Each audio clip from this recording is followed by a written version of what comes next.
Uh-oh, a nuclear event just occurred, and now there's fallout. The question is, will your food and water be safe?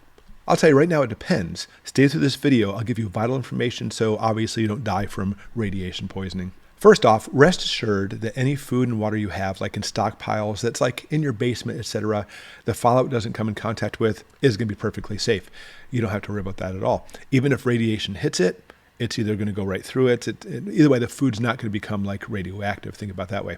And if we talk about what's called neutron activation, when a nuclear detonation occurs, neutrons come off of the nuclear detonation and can actually make things radioactive.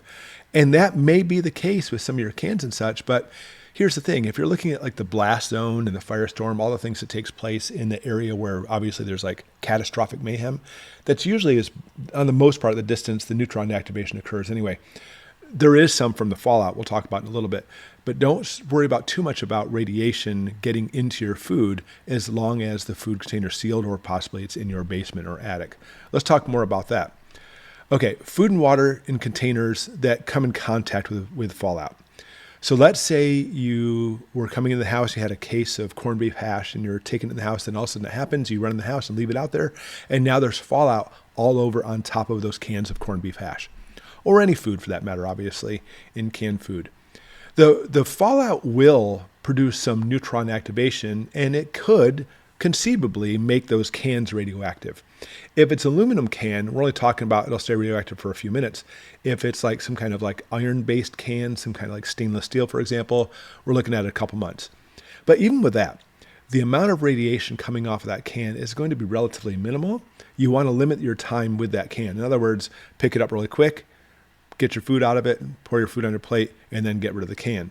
The dosage you're going to get from the radiation from that can, again, is going to be pretty minimal. But the biggest thing is, if you have a sealed container outside, and this is a really simple concept, if the container's sealed, you have it in a can, some type of sealed plastic container, it's in a sealed bag or food bucket, whatever the case may be, and that fallout does not come in contact with the food, your food is okay. And I think a lot of people think that since there was fallout on top of that container, we're in trouble. No, you have to get the fallout off that container. So let's go ahead and just say, pretend it's a piece of canned food again. Just take the fallout outside, brush it off, rinse it off, wash it off. You just have to make sure there's no fallout at all on top of that can before you open it. Because if you open it and there's some on there and it spills into your food, now you're in trouble. The fallout has to be in your food for us to have any type of problem. Now, again, you don't want to even deal with a situation if you don't have to. If you have a basement full of food to last a year, forget your corned beef hash outside. You need to limit yourself from the exposure from the fallout too. But either way, this video is more about, just keeping your food clean and being healthy because of that. Okay, so here's what you need to know. When it comes to fallout, getting that fallout inside of you, you ingesting it, is a big, big deal. And that's why we address this in this video for food and water. It's not dust like people think. I've mentioned this on the channel many times. It's actually like sand or little tiny beads of glass. So much so that it's not even a threat for you to inhale it. Okay, so you don't have to worry about that at all.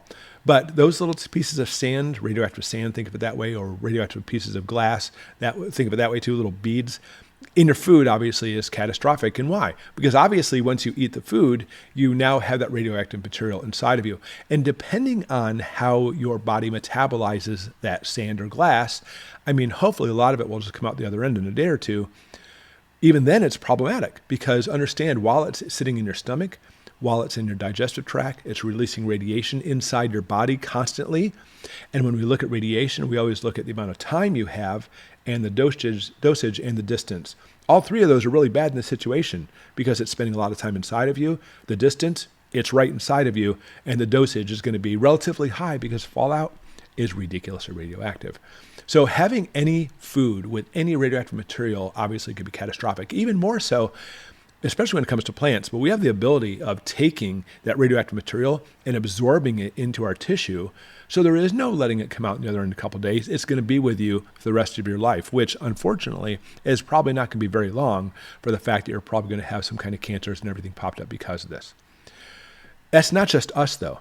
That comes to be with your animals as well.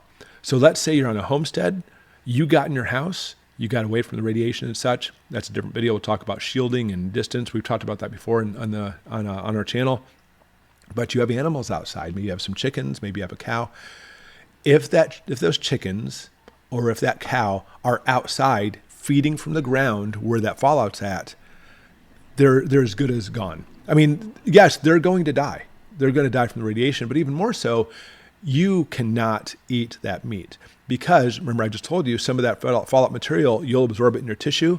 So will the cow, so will the chickens, or any animals you might have. And if you eat that, now that radioactive material is now inside of you, just like if you ate the fallout. I mean, it's going to be a less of a dose, but it's still going to be there. Even much so that the cows, when they produce the milk, that milk will be radioactive. You cannot give that milk to like kids, for example, or maybe you like a good glass of chocolate milk. Don't do it from that radioactive cow. That's really a dangerous thing.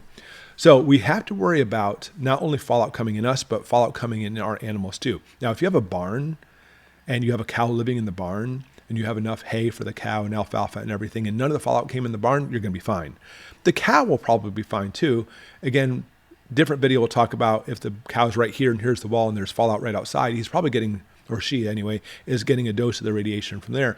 But at least they're not going to ingest the fallout, which of course would be catastrophic. Now, maybe you have a garden. I'd mentioned before, there's a lot of vegetables and stuff that will also absorb that fallout. That's a very dangerous thing, but you love your garden, beautiful garden, and now this fallout, darn it, I don't want it to ruin my day.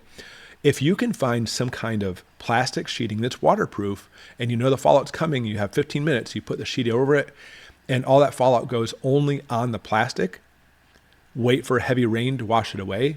Now, you have to be careful because the heavy rain may wash it and then put it underneath the tarp. You know how that works, water seeps. But if you could somehow make it so the water washes away from that garden and your garden has no fallout on it at all, in other words, the tarp worked, the plastic sheeting worked, then your vegetables will be fine. Now, are they getting a dose of radiation from the fallout? Sure. But the radioactive material inside of the vegetables, that's what you have to worry about. If it's gone, then you don't have to worry about that. So the plants may be developing some kind of plant cancer. I mean, honestly, plants get these kind of things going on too, by the way. But the plants may not be the healthiest thing for the fact that they've gotten a dose of radiation, but it is actually safe for you to eat.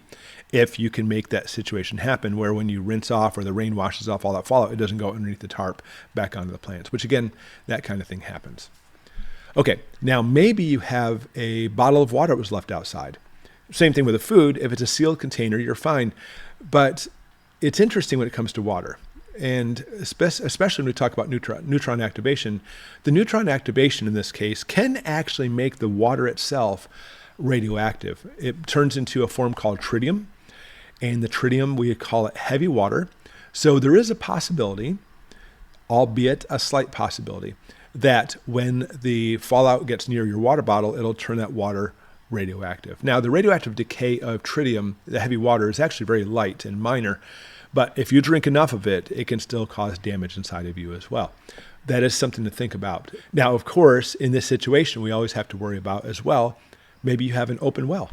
Our well has a nice 5-inch casing. It's capped on the top. I don't have to worry about the radiation seeping down to my water, especially since my water's so deep here anyway. But, if you have an old school hand dug well and it's quite large and it's open on the top, all that fallout is going inside that well. That's obviously a big problem. Now, being sand and glass, all of it's going to fall to the bottom. I'll be honest with you. It's going to fall to the bottom.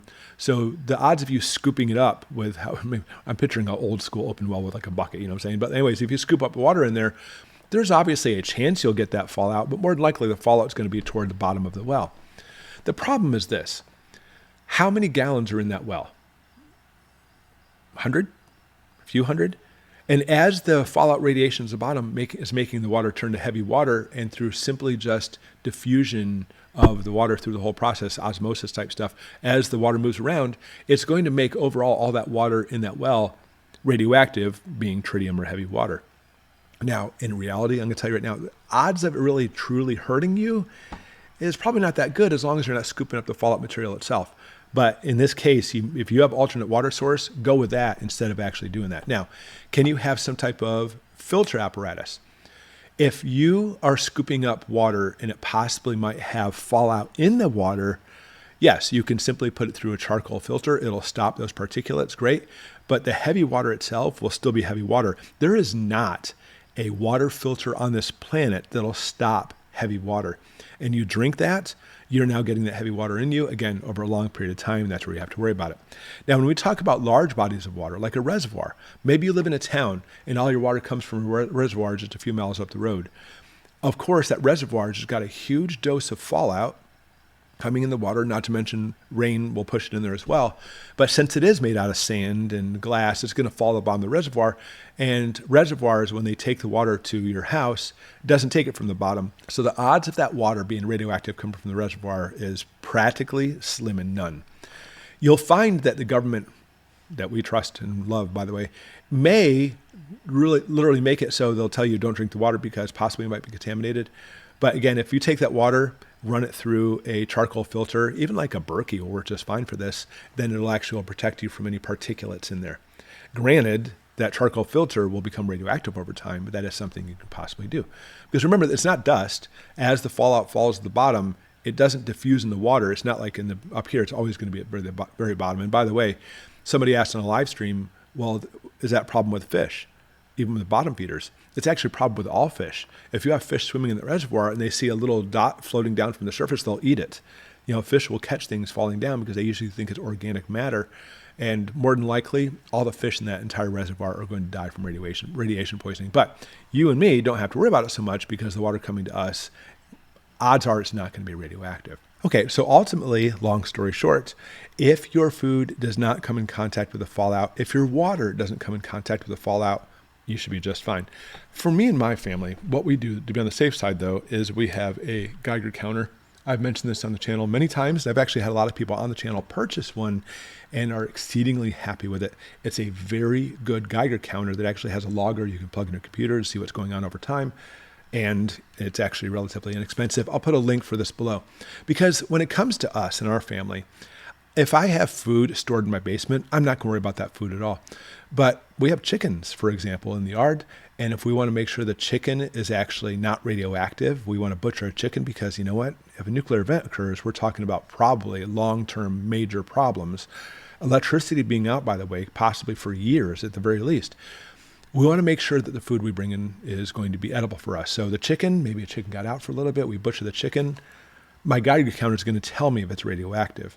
Not to mention, in this particular Geiger counter, it comes with some cards that tells you as far as dosages go, where it's a problem and where it's not. So if you don't have this, or if you don't have some type of Geiger counter and this happens, you really could be in big trouble. This will even determine if something is heavy water as well.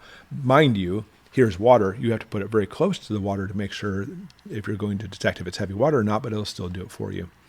So anyway, put in the comments below if you have some type of measure, some type of Geiger counter. Maybe you have this one, and let me know what you have.